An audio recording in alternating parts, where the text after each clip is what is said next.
Good morning everyone, welcome to my channel and it's me again, ang inyong chismosong the vlogger. So gusto ko munang magpasalamat sa inyong lahat sa mga walang sawang tumatangkilik, nanonood, sumusuport at sumusubaybay ng mga content ko dito sa aking YouTube channel. So eto wag ninyong babaktawan o lalaktawan tong ating main topic for today's video. I'm sure na hindi ninyo pagsisisihan na pinanood nyo to mula umpisa hanggang hulihan. And syempre, huwag kayo mag-i-skip ng segment buuin nyo to start to finish. Kaya eto na, dumako na tayo sa ating main topic for today's video agad-agad. Eto sa kaligitnaan ng celebration, may isang mister na nakasimangot. Paano kasi guys, hindi niya katabi yung kanyang misis. So eto na guys, watch this. Mamaya ipapaliwanag sa inyo ng buong buo. So eto na guys, watch this.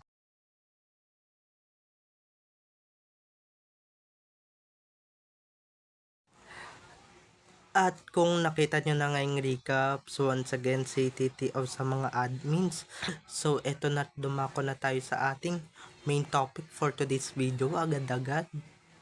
Like what I said earlier. Gaya nga nung sinasabi ko kanina,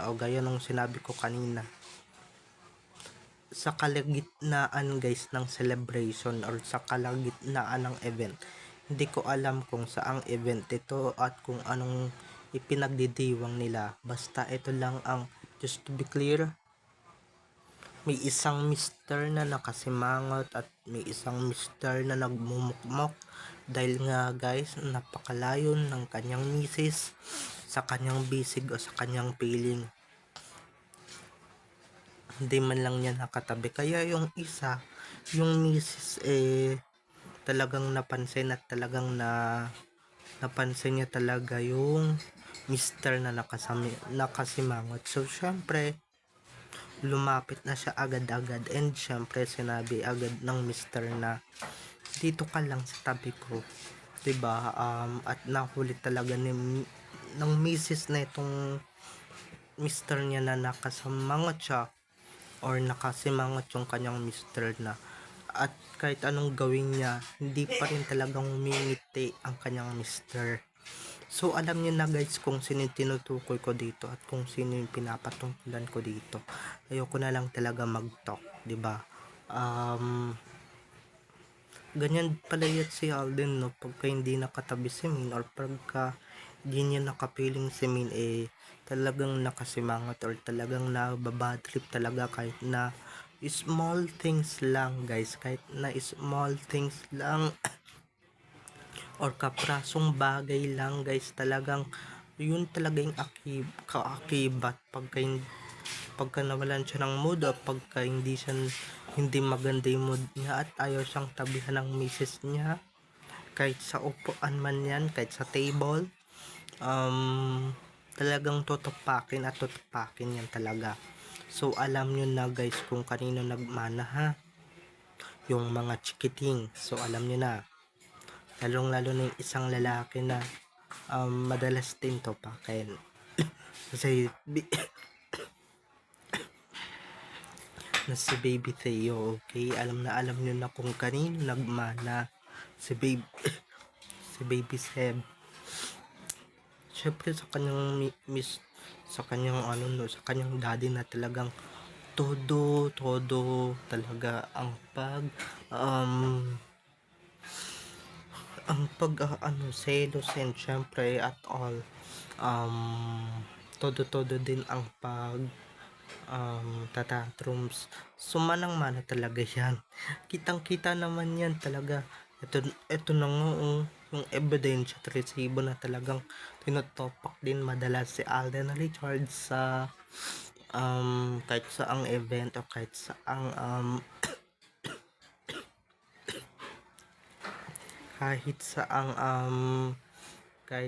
event, so kahit sa ang pagka hindi siya nakakausap or hindi siya kinakausap, hindi siya tinatabihan or whatever, pagka hindi siya pinagbibigyan sa gusto niya, 'Di ba talagang tutupakin talaga siya ng bonggang-bongga at kung ano-ano na yung iniisip niya ni Tisoy. So, grabe no, talaga pagka talaga nakakabasa and nakakarinig ako ng mga ganyang balita, nakakawala ng stress at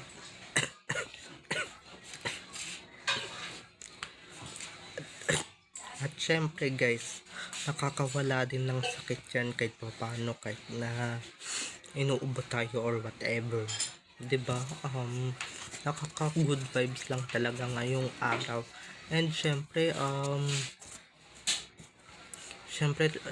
talaga puro lang talaga good vibes talaga ang gusto nating isipin or yung iisipin natin. Bawal nega, bawal bad vibes dito kasi nga pag nauligan natin yung bad vibes or whatever, talagang matatalo tayo and talagang maaano sila, 'di ba? Talagang matetreat sila ng bonggang-bongga or yan yung gusto ng mga kampo ng animales, 'di ba? Kaya smile na, kaya laban lang. At ito na nga, kahit anong gawin ni Ming na pagpapangiti kay Alden na sinasabihan niyang umiti ka na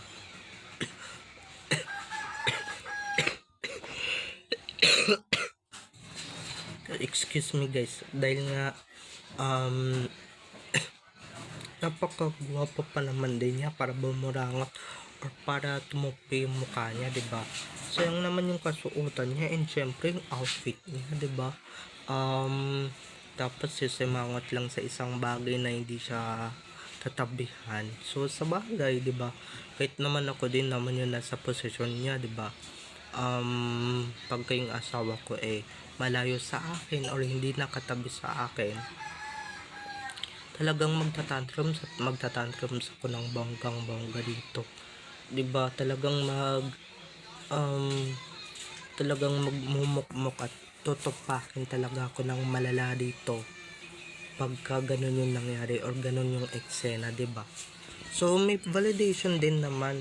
Isa naman yung iba dyan na oo nga, yung iba dyan nutopak or yung iba dyan nag-a-assume, 'di ba? Na tatabihan sila or ka-table sila, pero wala din naman, nga din naman, 'di ba? Baliwala lang naman din yung mga pa-ek-ek ninyo, yung mga pa-bebe moves ninyo, yung mga skits ninyo na sobrang pa-bebe pero wala din naman effect, 'di ba? Pero talagang pero pag talagang si Main talaga ang nag-ano diyan kay Alden, talagang pag si Main talaga pag kay isang himas lang yan kay Alden, talagang mawawala talaga yung pagka aburido niyan talaga ng bonggang-bongga. Alam na alam ko na yan dahil nga sa ilang taon kong vlogger nilang dalawa 'di ba? Nakaka ano ng bonggang-bongga, nakakatawa lang. And syempre don't take seriously, so baka mamaya seryosohin na naman tayo ng mga kampo ng animales dito sa SOCMED. So alam niyo na, 'di ba? Masyado silang paepal and syempre masyado silang nanghihimasok, masyado nilang pinanghihimasukan yung buhay ng may buhay or ng buhay ng mag-asawa, okay? Hindi pa naman magandang habit yan, 'di ba? Lalong lalo na yung etong pagsimangot na to, I'm sure guys na maraming mambabash dito or whatever, 'di ba? Maraming mambabash at maraming husga dito na ba't sumimangot yan, 'di ba? Parang bata, 'di ba? Ganyan natural, asawa niya yun, 'di ba? Kung sino man yung kahit naman sinong mister ang nasa posisyon ni Alden, pagka hindi nila nakita or pagka hindi nila naramdaman na katabi nila yung misis nila, talagang agad-agad talaga magse-switch mode yan ng bonggang-bongga. Hindi naman yan basta-basta nagse-switch mode ng walang dahilan, no? Or hindi ito tupakin ng walang dahilan. Syempre may valid reason yan. It's either hindi ka pinagbigyan, hindi mo nakatabi, 'di ba? Hindi nagselos or whatever. 'Di ba? May validation din naman talaga yung pagiging ganyan ni Tisoy or ni Soyti. Kaya 'di ba ako naiintindihan ko siya as a boy and as a lalaki, 'di ba? Naiintindihan ko siya. So, validation and syempre valid reason din naman yon ng bonggang bongga. Kaya mga taong nanghusga dyan huwag kayo manghusga ng bongga bongga, diba? Lalong lalo na kung hindi naman kayo magaling or nagmamarunong kayo dito sa social media technically and physically, diba? Yung mga nanghihimasok dito sa social media alam nyo naman, maraming nagmamarunong and syempre akala nyo naman alam nyo na yung buong istorya ng pinagkikwento ko dito.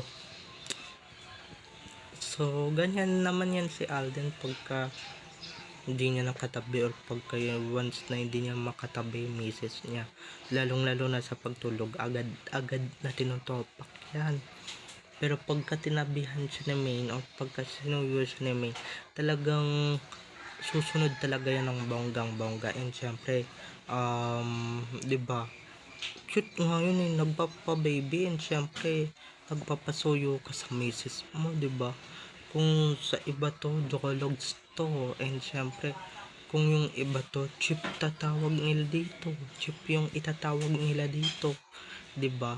Ano ba yan, diba? Kabaligtaran naman pala yung napapanood natin sa TV na Alden Richards, diba?